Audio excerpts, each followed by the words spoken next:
Our journey as guitar players is full of ups and downs. Sometimes we're riding high, and other times we're wondering if we're ever going to have the freedom we really want on this instrument. It turns out, if we can calibrate to the various stages that human beings go through when they learn new knowledge or build new skills, we can turn times of real frustration into times of real inspiration. Welcome back to the channel. My name's Chris. Today you will learn about the 4 stages of competence. Now, I was on a live stream call recently on my teaching platform called The Studio, and I was talking about sort of knowing the difference between different stages of learning, right? And specifically, I was talking about training a new skill, going from something you didn't know how to do and training it, like that initial stage of how you build something brand new, versus, and the difference between that and practicing something that you already knew and just sort of getting it good, right? Polishing it up and making sure there are no errors in it. And the difference between those two things and getting something performance ready or getting something to the capability that you were so good at it that you really didn't even have to think about it. Well, during this call, a student of mine named Eric piped up and he said, "Have you ever heard about the 4 stages of competence?" Well, this led us down a rabbit hole of a conversation that was very inspirational. So I wanted to shout out to Eric and say thanks very much for bringing it up. It inspired me to make this video. So if you haven't heard about the 4 stages of competence, this idea is a framework that was built in the late 60s, early 1970s, around tracking the various stages that people go through when they're learning new skills or getting new information. Now, this was largely done under the umbrella of academia and productivity, how students get new information in universities, or how people learn new skills on the job.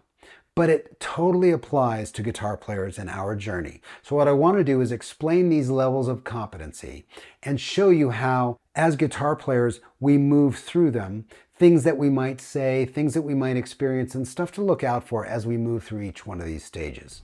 The first stage is called unconscious incompetence. And this is basically where you don't know what you don't know.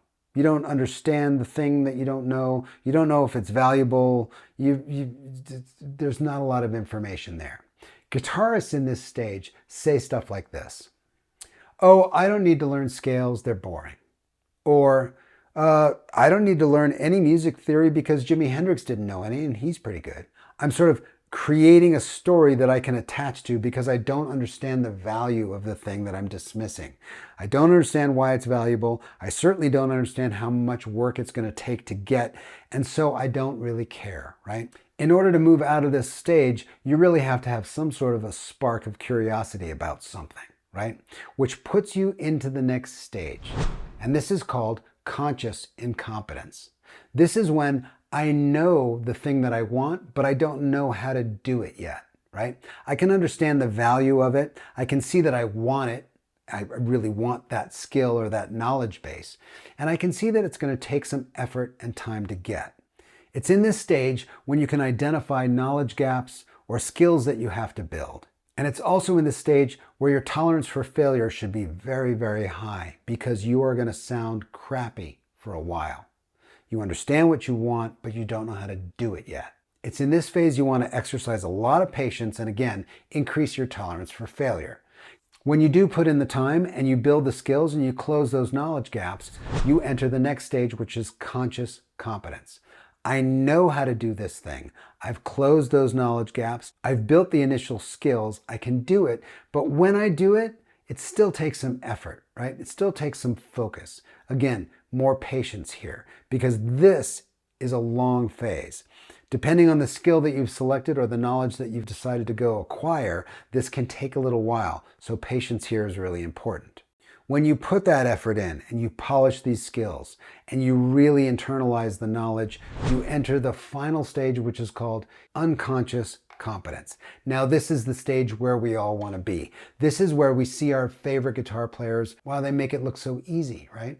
The danger here is in assuming that they got here in one giant leap, right? Like, oh, geez, they're so good. I can never be that good, right? Maybe you'll hear them on an interview say, how do you do that? How are you doing that thing? I don't know. I just don't think about it, right? It's important to realize that these people, our heroes, right, the people we admire that have this unconscious competence, didn't get there overnight. It wasn't a skill that they obtained by magic or sorcery. It wasn't given to them by a deity. They had to go through every one of these stages to get there, right?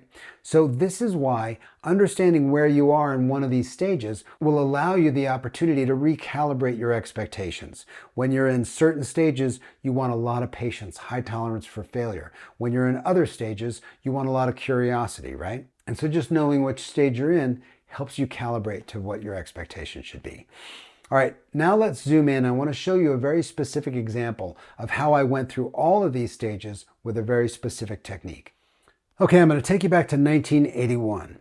That's when Van Halen released Fair Warning. And if you're a Van Halen fan, and specifically a guitar player Van Halen fan from that era, you'll know that was one of his finest moments. His playing had matured, his melodic sensibility had gotten really great, and his technique was at its height, really. So I sat down to learn all about what Eddie was up to in 1981. However, I was in a serious state of unconscious incompetence around arpeggios. The word arpeggio confused me. It was a weird Italian word. I didn't understand what an arpeggio was, so I assumed they were unimportant. And in fact, I probably thought something like, well, if Jimmy Page doesn't use it, or if Joe Walsh doesn't use arpeggios, or if Eddie Van Halen doesn't use arpeggios, then I don't need them. They're for other people. That doesn't concern me. Unconscious incompetence, right? So I sat down with a record, making some progress, specifically on a solo for a song called Push Comes to Shove. And I'm making some progress, getting some work done, and then this comes out of the speakers.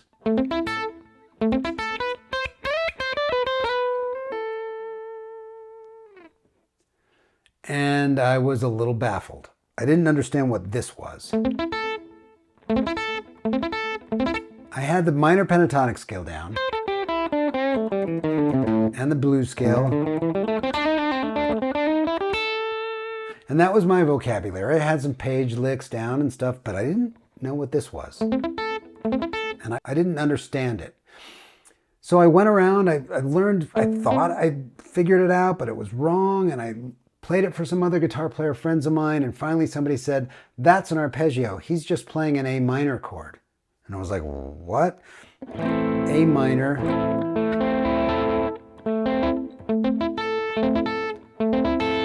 Arpeggio. Chords played one note at a time. Now I moved into conscious incompetence. I know what an arpeggio is. I can see the value because Eddie uses them. That made it really special for me. I wanted that solo.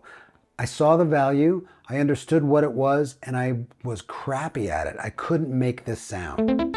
So I worked really hard at, there's some heel muting on the bridge.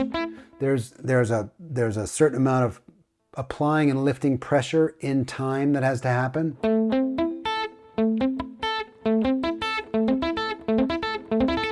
So I worked and worked and worked and worked. This is where I entered conscious competence. I knew what it was. I knew how to do it. I had closed my knowledge gap. I had found the technique. I recognized the value, and I could play it, but it was hard for me. Right? Conscious competency. So I moved it around the neck so I can get it all over the place. Then I played it backwards so I could play it back and forth. Then I decided if I ever learn a chord, I want to learn how to make an arpeggio out of it. So if it was, an E minor 7 or something, I could then arpeggiate it. I worked really, really hard at this so that finally, after all of that effort and after all of that moving around and sort of challenging myself and drilling the capability, I moved into unconscious competence. So now, when I see a new chord or I want to hear an arpeggio, I don't have to think about it. I don't have to worry about the technique failing me. I can just play it. It just comes out. It's just at my fingertips. It's effortless, and I don't have to think about it. So I've moved all the way from unconscious incompetence. Oh, I don't even know what an arpeggio is. Don't need it. To unconscious competence. I can play arpeggios whenever I hear them coming, whenever I feel like I want to. And this is where, when you take a skill to this level, to this stage of learning, you can play things without thinking about them.